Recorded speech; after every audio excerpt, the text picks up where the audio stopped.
Hello friends, তোমরা সকলে কেমন আছো? আশা করি তোমরা সকলে খুব খুব ভালো আছো। আমি প্রিয়াঙ্কা আজকে আবার চলে এসেছি তোমাদের জন্য একটা নিউ ব্লগ নিয়ে। আজকের ভিডিওতে আমি তোমাদের দেখাবো একটা বিরিয়ানির রেসিপি। আমি প্রথমেই তোমাদের দেখাচ্ছি যে আমি মাটনটাকে ঠিক কি কি দিয়ে ম্যারিনেট করেছিলাম। আমি দেখো মিক্সিতে অনিয়ন, গার্লিক আর জিঞ্জার মিশিয়েছি, আর সেই সাথে মিশিয়েছি বুখারি রাইস। এই বুখারি রাইস কোথায় পাবে? সিঙ্গাপুরের বন্ধুরা কিন্তু মুস্তাফাতে গিয়েই এই বুখারি রাইস মশলাটা কিনে নিতে পারো। এরপরে দেখো আমি এই পুরো জিনিসটাকে ভালোভাবে মিক্সি করব। মিক্সিটা ভালো করে হয়ে গেলে আমি এবার যেটা করব সেটা মাটনটাকে ভালোভাবে ম্যারিনেট করব। মাটনের পিসগুলো যেহেতু বেশ বড় বড়, সেই জন্য কিন্তু মাটনটাকে আমি প্রায় 4 দিন ধরে ম্যারিনেট করে রেখে দিয়েছিলাম। আদারওয়াইজ যেটা হবে, মাটনটা কিন্তু ভালোভাবে সেদ্ধ হবে না। তোমরা দেখতেই পাচ্ছ যে মাটনগুলো বেশ বড়, এবং আমি মাঝখান থেকে দেখো এগুলো একটু নাইফ দিয়ে স্লিট করে নিয়েছি, যাতে কিনা এর ভেতরেও এই ম্যারিনেশনের মশলাটা ভালো করে ঢুকে যায়। আর একটা জিনিস মাথায় রাখবে, এই শান কোম্পানির বুখারি রাইস মশলাটার ভেতরে কিন্তু বেশ ভালো রকমের নুন থাকে, সেই জন্য তোমরা কিন্তু আলাদাভাবে কোনো সল্ট এর মধ্যে মেশাবে না। আর এই মাটন পিসগুলোকে আমি ভালো করে ম্যারিনেট করে একটা জিপলক ব্যাগে করে কিন্তু রেফ্রিজারেটরে রেখে দেব প্রায় 4 থেকে 5 দিন। তোমরা চাইলে এয়ারটাইট কন্টেনারে করেও রাখতে পারো। খেয়াল রাখবে যাতে এটা ভালোভাবে ম্যারিনেট করা হয়। এই রেসিপিটা কিন্তু actually very easy recipe, but ওই ম্যারিনেশন করতে কিন্তু বেশ কটা দিন তোমাকে দিতেই হবে। আমার ম্যারিনেশন ডান। এইবার আমি এই পুরো জিনিসটাকে কিন্তু 3-4 দিনের জন্য রেফ্রিজারেটরে রেখে দেব। আর এইভাবে বিরিয়ানি বানালে সেটা কিন্তু খেতে জাস্ট অসাম হয়। এই রেসিপিটা কিন্তু আমি আমার এক ফ্রেন্ডের কাছ থেকে শিখেছি। ও ফার্স্ট এটা বানায় এবং আমাকে তারপরে যখন এই রেসিপিটা বলে, তখন আমি কিন্তু ভীষণ এক্সাইটেড হই, বিকজ এটা রান্না করার জন্য কিন্তু আমাকে আলাদাভাবে ঘন্টার পর ঘন্টা গ্যাসের সামনে দাঁড়াতে হবে না। আর তোমরা তো এতদিনে জেনেই গেছো যে গ্যাসের সামনে দাঁড়িয়ে ঘন্টার পর ঘন্টা রান্না করতে কিন্তু আমার একদম ভালো লাগে না। আর তোমরা তো এতদিনে জেনেই গেছো যে ঘন্টার পর ঘন্টা গরমে গ্যাসের সামনে দাঁড়িয়ে কিন্তু রান্না করতে আমি একদম ভালোবাসি না। আমি সেই কারণে সবসময় চেষ্টা করি যেই রান্নাটা টেস্টি হবে কিন্তু হেলদি হবে, আর সেটার জন্য আমাকে গ্যাসের সামনেও ঘন্টার পর ঘন্টা দাঁড়িয়ে ঘাম ঝরাতে হবে না। 4 দিন পরে আমি ম্যারিনেটেড মাটনটাকে বার করে এবার দেখো বয়েল করতে দিয়েছি, এবং জলটাও কিন্তু বুঝে পরিমাণ মতো তোমাকে দিতে হবে।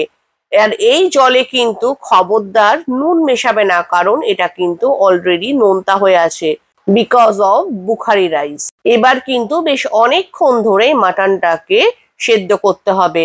দেখো সেদ্ধ করার পরে এটা ঠিক কেমন অবস্থায় এসে গেছে। মাটনটা কিন্তু ভীষণ ভালোভাবে সেদ্ধ হয়ে গেছে, একদম সফট হয়ে গেছে। এবার এই গ্রেভিটার মধ্যেই কিন্তু আমি বিরিয়ানির যে রাইসটা আছে সেটাকে মেশাবো। আমি এখানে দাওয়াতের বাসমতি রাইস ইউজ করেছি। তোমরা চাইলে যে কোনো ভালো ব্র্যান্ডের রাইসে কিন্তু মেশাতে পারো, তবে সেটা কিন্তু বাসমতি রাইস হতে হবে। পরে রাইসের সাথে আমি মেশালাম কাবজা রাইস মশলা। এই কাবজা রাইসটাও কিন্তু তোমরা পেয়ে যাবে মুস্তাফাতে। শান কোম্পানির কাবজা রাইস মশলাটাও কিন্তু এর মধ্যে দিতে হবে। আর এই মশলাটার মধ্যেও কিন্তু সল্ট থাকে, সেই কারণে তোমরা পুরো জিনিসটা কিন্তু একবার টেস্ট করে দেখে নেবে।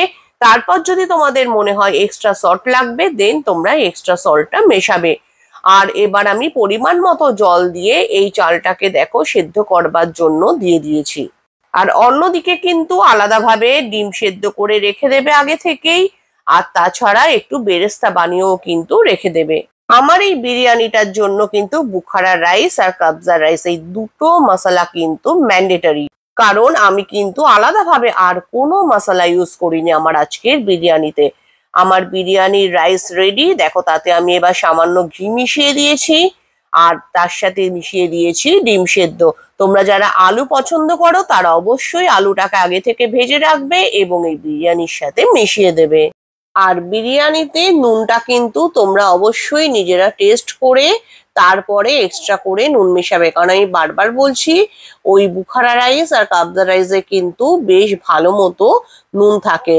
তো সেই ক্ষেত্রে কিন্তু এক্সট্রা নুন দেওয়ার আগে অবশ্যই একবার নিজেরা চেক করে দেখে নেবে, আদারওয়াইজ কিন্তু বিরিয়ানিটা পুরো নুনে পুড়ে যাবে। বিরিয়ানি কিন্তু আমাদের রেডি হয়ে গেছে, এবার শুধু মাটনটা এর সাথে মেশাবার পালা। দ্যাটস অল, আর কিচ্ছু করতে লাগবে না আমাদের। মাটনটাকেও দেখেছো, দেখেই কতটা ইয়াম্মি লাগছে। আগে যখন আমি কখনো বিরিয়ানি বানিয়েছি তখন কিন্তু বিরিয়ানি বানানোটা আমার কাছে প্রচন্ড একটা টাইম টেকিং এবং খাটনির কাজ বলে মনে হতো। বাট এইবার কিন্তু আমি আমার বান্ধবীর রেসিপিটা ফলো করে খুব সহজেই একটা টেস্টি বিরিয়ানি বানিয়ে ফেললাম। তো বন্ধুরা, তোমরা যারা বিরিয়ানি লাভার তারা কিন্তু অবশ্যই একবার এই বিরিয়ানিটা ট্রাই করে দেখে নেবে। আর চিকেনটা বয়েল করার পর যে জলটা পড়ে থাকবে সেটাও কিন্তু এই রাইসের সাথে তোমরা মিশিয়ে নেবে। আর সব শেষে কিন্তু বিরিয়ানিতে মেশাতে হবে বেরেস্তা, বিকজ বেরেস্তা ছাড়া কিন্তু বিরিয়ানি কখনোই কমপ্লিট হয় না, তাই না? তাহলে দেখো, সুস্বাদু মটন বিরিয়ানি কিন্তু রেডি। তোমরাও তাহলে চটপট বাড়িতে ট্রাই করে ফেলো এই ধরনের বিরিয়ানি। আর আমার বন্ধুকেও অনেক অনেক ধন্যবাদ এত সুন্দর একটা বিরিয়ানি রেসিপি আমার সাথে শেয়ার করার জন্যে। তোমরা দেখেই বুঝতে পারছো যে মাটনটা কি দারুণ সিদ্ধ হয়েছে। সেই কারণেই তোমাদের বলবো তোমরা অবশ্যই কিন্তু ম্যারিনেট করে বেশ কয়েকদিন এটাকে রেখে দেবে, আর তারপরে অনেকক্ষণ টাইম নিয়ে ধিম আঁচে এই মাটনটা সেদ্ধ করবে। তাহলে বন্ধুরা, আজকের মতো চলো, টাটা।